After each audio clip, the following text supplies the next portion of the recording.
Bienvenue sur ma chaîne YouTube. Ici c'est Anne-Sonia. Merci à tous ceux qui se sont abonnés. Merci de liker. Merci de continuer à partager. Et n'hésite, si tu ne l'as pas encore fait, n'hésite pas à t'abonner à ma chaîne YouTube et à activer la cloche de notification. Alors, aujourd'hui, on se retrouve pour une nouvelle vidéo. Je vous explique tout après le générique.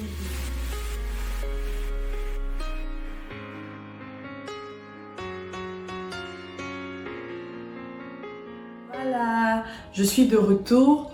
Alors, comme le titre l'indique, aujourd'hui, je parlerai un peu de ma vie aux États-Unis, l'expérience particulièrement. Je parlerai de ma petite expérience aux États-Unis, si ça peut aider certains, comment ça se passe, ce que j'aurais aimé savoir avant de m'installer ici. Parce qu'il faudrait savoir que quand chacun a son histoire, ici aux États-Unis, chacun a vraiment son histoire. Donc ça fait pratiquement, je suis aux États-Unis depuis novembre 2020. Donc ça fait pratiquement disons 8 mois, oui. Ça fait 8 mois que je suis là. Et je m'intègre pas mal. Déjà, je ne suis pas venue ici par un visa étudiant. Ça, il faudrait le savoir parce que une fois, on m'a demandé en commentaire de parler de la manière dont je suis venue ici et tout. C'était un visa étudiant et tout. Non, c'était pas un visa étudiant. L'un de mes parents travaille ici. Et c'est de cette manière-là que ma famille et moi, nous nous sommes installés aux États-Unis. Donc, je ne peux pas parler d'un visa étudiant parce que je ne m'y connais vraiment pas. Mais, par contre, je sais que l'un des moyens les plus sûrs de venir ici, c'est encore la loterie américaine. Ce que j'aurais aimé savoir, on va commencer par la langue. Déjà, avant de venir, j'ai fait des cours d'anglais. Je suis camerounaise, donc je vivais au Cameroun avant ça. Avant de venir, j'ai fait des cours d'anglais. Bon, ça se passait bien et tout. Mais quand je suis arrivée, je ne vous dis pas. C'est autre chose. Ça n'a rien à voir, vraiment. Ça n'a rien à voir. La réalité sur le terrain n'a vraiment rien à voir. Parce que sur le terrain, ils ont leur accent déjà, leur manière de parler. Ils ont certains termes. Si tu n'es pas habitué, tu ne comprendras pratiquement rien. Moi, vraiment, le premier mois, je prends l'exemple du premier mois, quand je suis arrivée, je ne comprenais rien. Rien, je sortais toujours avec ma mère ou ma soeur, toujours, j'étais toujours accompagnée. Mais aujourd'hui, ça va. Après 8 mois, ça va, je m'en sors pas mal. Je peux sortir seule, je peux aller dans un magasin seule, je peux communiquer. C'est pas parfait, ce n'est pas encore parfait, mais je le fais déjà. Donc, on apprend avec le temps. Et moi, ce qui m'a vraiment aidé, c'est d'être avec des gens qui parlent anglais, beaucoup anglais. Et aussi, j'ai commencé à travailler tôt. Je suis arrivée en novembre et j'ai commencé à travailler en janvier, début janvier 2021, j'ai commencé à travailler. J'étais en contact avec des gens, j'essayais de m'exprimer. Quand c'était pas bon, on me corrigeait et tout. Il y a aussi les films en anglais, des films avec des sous-titres en anglais. Ça aussi, ça m'a beaucoup aidé. Donc voilà. Et après, je faisais mes recherches sur Internet et tout. Donc c'est ça. La deuxième chose, c'est le choc culturel pour moi. Parce que ce n'est vraiment pas la même culture. C'est deux mondes différents entre le Cameroun et ici. C'est deux mondes vraiment différents. Par rapport aux manières, par rapport oui, à la manière d'être des Américains. La chance, la grâce que j'ai eue, c'est que ma mère et ma grande sœur s'étaient déjà installées ici avant moi. Donc quand je suis venue, c'était plus facile. J'avais des gens pour me diriger. J'avais des gens pour me dire voici comment on fait tout. Donc c'était pas trop difficile pour moi. Mais par exemple, quand tu arrives ici, les Américains vivent vraiment... ils te font un credit score. Je prends un exemple. Ils vivent sur des dettes. sur tes dettes. Donc, pratiquement pour tout ici, tu dois prendre une dette. Ça dépend.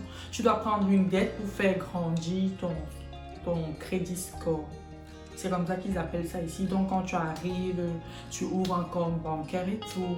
Donc, au fur et à mesure où tu prends des prêts et que tu rembourses, je prends un exemple, tu peux vouloir acheter une voiture, tu décides de prendre un prêt à la banque et ils payent et toi tu rembourses petit à petit. Plus tu rembourses, plus ton crédit score augmente. Plus tu prends des dettes et que tu rembourses normalement, plus ton crédit score augmente. Au Cameroun, c'est pas comme ça. Au Cameroun, quand tu veux quelque chose, tu achètes avec ton argent. Tout, tu achètes cash avec ton argent. Si tu n'as pas tout l'argent, tu laisses. C'est comme ça au Cameroun. Ici, c'est vraiment différent. La troisième chose, c'est que quand tu t'installes aux États-Unis, tu dois obligatoirement avoir une assurance médicale. Ça, c'est l'un des conseils que je donnerai, l'un des premiers conseils que je donnerai à quelqu'un qui veut venir s'installer ici. Parce que je me rappelle quand je suis arrivée, je suis tombée malade. En fin novembre, début décembre, je suis tombée malade. Et quand je suis allée à l'hôpital, les examens et tout ce qu'on m'a fait là-bas, la facture est venue à 6 000 et plus de dollars, 6 000 dollars. Et plus, je pense, 6 000 et plus de dollars. Imaginez un seul instant que je n'étais pas assurée.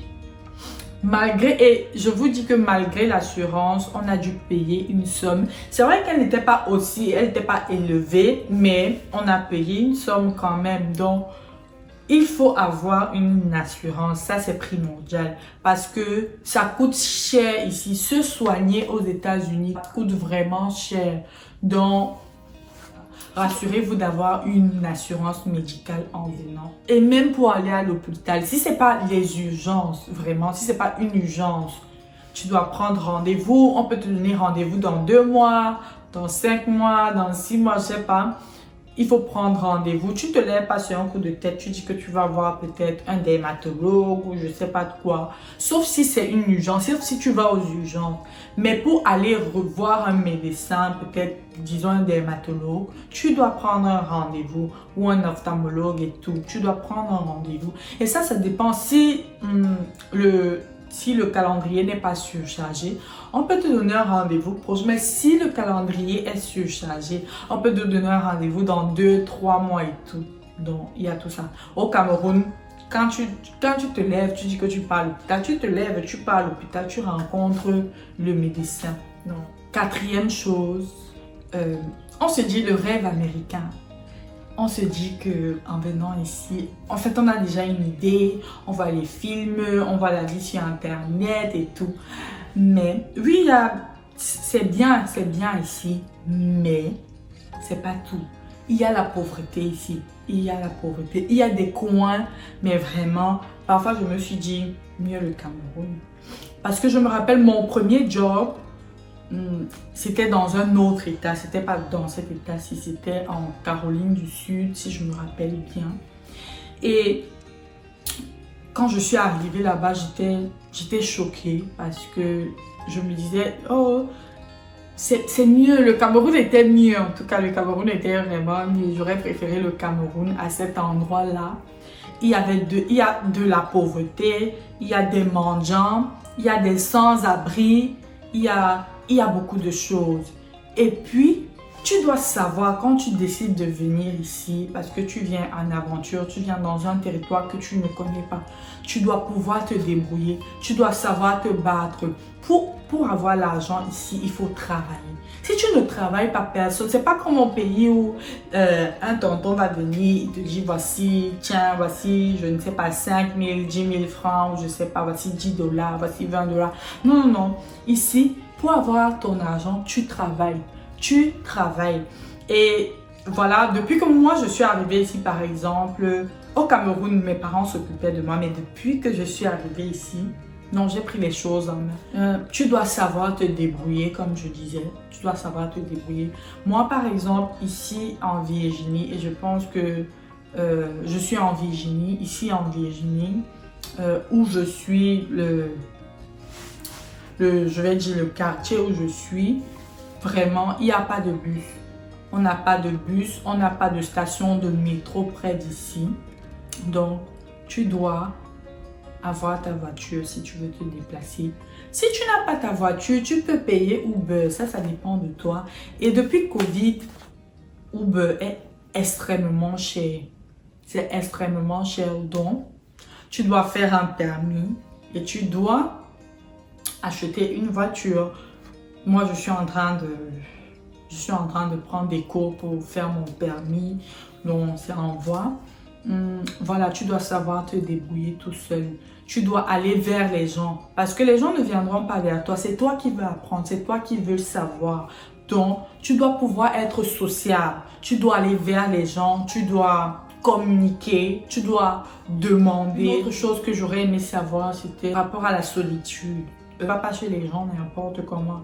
Si tu n'as pas vraiment une famille, tu te retrouves seul.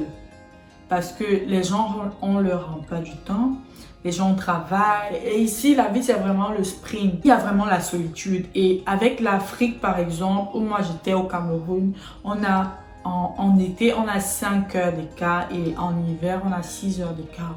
Donc déjà, il y a le décalage horaire. Tu ne pourras pas parler n'importe... Bon, tu ne pourras pas parler quand tu veux avec les gens, au moment où tu veux et tout, à cause du décalage horaire déjà. Les gens ont leur... Tu dois pouvoir venir ici et te battre, te concentrer sur tes objectifs. Tu dois pouvoir être focus sur ce que tu veux faire et tout. Donc oui, il y a la solitude pour un début quand tu ne connais personne. Mais quand tu commences à connaître des gens, ça va, le week-end, tu peux sortir. Je pense que voilà à peu près les choses. Je pense que c'était 5 ou 6. Je sais plus, je me suis perdue en chemin. Voilà à peu près ce que j'aurais aimé savoir en venant ici. Ce que j'aurais aimé qu'on me dise. Parce que quand tu viens, on te dit... Oh, on te dit pas, tu te dis à toi-même, voilà, je vais aux États-Unis, ça tout est rose et tout, non. Non, c'est pas ça. Le terrain, la réalité est vraiment autre. Donc voilà ce que moi j'aurais aimé savoir. Merci d'avoir écouté ma vidéo jusqu'à la fin. N'hésite pas à t'abonner, à liker et à partager la vidéo. Merci, à la prochaine vidéo. Bye bye.